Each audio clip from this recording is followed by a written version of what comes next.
अबक या तिघांमध्ये 8,800 रुपयांची विभागणी करायची आहे, ज्यामध्ये अचा भाग हा ब अधिक क च्या 3/8 या प्रमाणात आहे. तर अ ला एकूण किती रुपये मिळतील असा प्रश्न पर्याय दर्शवलेले नाही. प्रश्नाचं उत्तर समजेल अशा भाषेत समजावून सांगा सर. लक्ष द्या. प्रश्न आहे, अबक या तिघामध्ये 8,800 रुपयांची विभागणी करायची. ओके, परंतु ही विभागणी करायची कशी, त्याचा तपशीलवार असा अचा भाग हा ब अधिक क च्या 3/8 या प्रमाणात आहे. हे मांडलं म्हणजे तुमच्या लक्षात येईल. मित्रांनो, 8,800 रुपये तिघांमध्ये वाटायची. लक्ष द्या. तिघा जणांची नावं अ अधिक ब अधिक क. ओके, आता या 8,800 मध्ये ब अधिक क यांचा तर वाटा असणारच आहे, मात्र या अचा वाटा किंवा वाट्यातील भाग कसा आहे.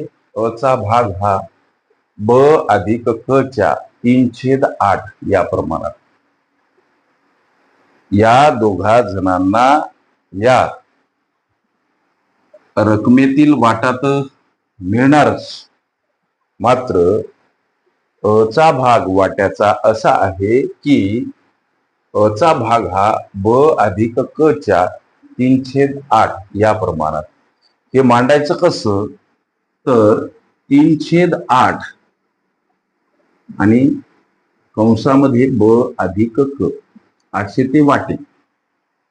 मग या दोन पदांची बेरीज आणि समोर हे 8,800 अशा पद्धतीची ही सूत्रबद्ध समीकरणबद्ध मांडणी. लक्षात घ्या.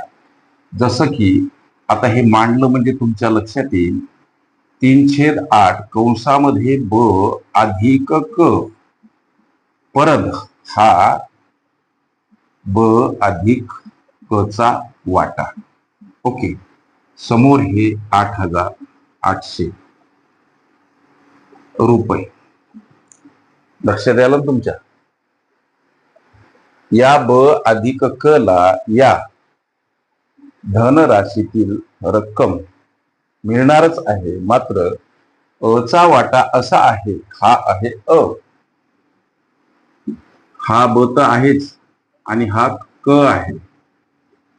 मात्र या अचा वाटा किंवा वाट्याचा भाग असा आहे की ब अधिक क च्या 3/8. ओके, अशा पद्धतीची ही मांडणी. ब अधिक क च्या म्हणून इथं हे 3/8 गुणिला. ओके मित्रांनो, लक्ष द्या. इथं तुमच्या लक्षात येत असेल ब अधिक क दोन वेळेस आहेत, म्हणून या मधील ब अधिक क आपण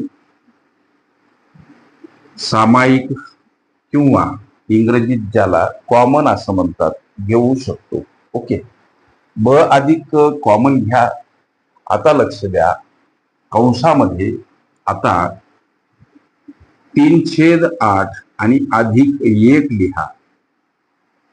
हे असं लिहिणं काय आणि हे असं असणं काय, या दोघांचं मूल्य, महत्व, दोघांची किंमत, अर्थ तोच आहे. ब अधिक क गुणिला 3/8 म्हणजे हे पद. ओके, आणि ब अधिक क गुणिला 1 म्हणजे ब अधिक क जो इथं दर्शवला. ओके, या दोन पदांमध्ये साधर्म्यता, एक रूपता आहे. ओके, लक्ष द्या. आता लेकरांनो, ब हे समोर 8,800 वाटपाची रक्कम रुपये. 8,800 रुपये बराबर ब अधिक क कंसामध्ये असेल. कंसातील ही प्रोसेस लक्षात आलं तुमच्या? हे कसं आलं लक्षात आलं काय? या पदासारखेच हे पद कसे, या दोन ब अधिक क पैकी एक ब अधिक क आपण कॉमन घेतला आणि या पदासोबत हे पद गुणीला आहेत. ब अधिक क गुणीला 3/8 म्हणजेच हे पद 3/8 आणि याच्यासोबत गुणीला असलेले ब अधिक क. ओके, लक्षात आलं तुमचं?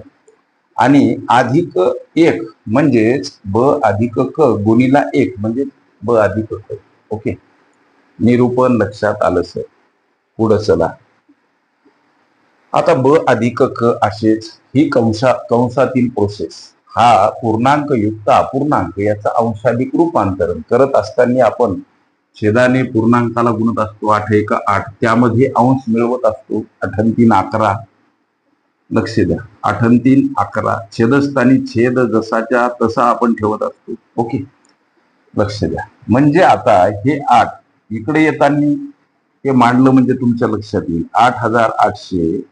आता हा छेद अंशस्थानी येतो आणि हा अंश आता छेदस्थानी जातो. समोर राहतो ब अधिक क. छेद अंशस्थानी, अंश छेदस्थानी का जातो सर? तर गणितीय दंडके. संख्या परस्पर विरुद्ध बाजूने जात असेल तर छेदस्थानी, असेल तर अंशस्थानी, अंशस्थानी असेल तर छेदस्थानी, अधिक असेल तर वजा, वजा असेल तर अधिक, गुणीला असेल तर भागीला, भागीला असेल तर गुणीला स्वरूपात मांडावी लागते. ओके, मग आता हा भाग 11 गुणीला 8 88, हे 2 0 8 वर म्हणजे 800 आणि गुणीला 8 बराबर ब अधिक क. लक्ष द्या, हा गुणाकार 8 8 64, त्यावर हे 2 0, हे रुपये आहेत, बराबर ब अधिक क.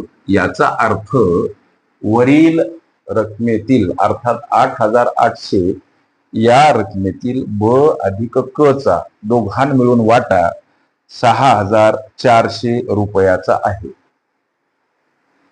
ब आणि क चा वाटा कळाला सर?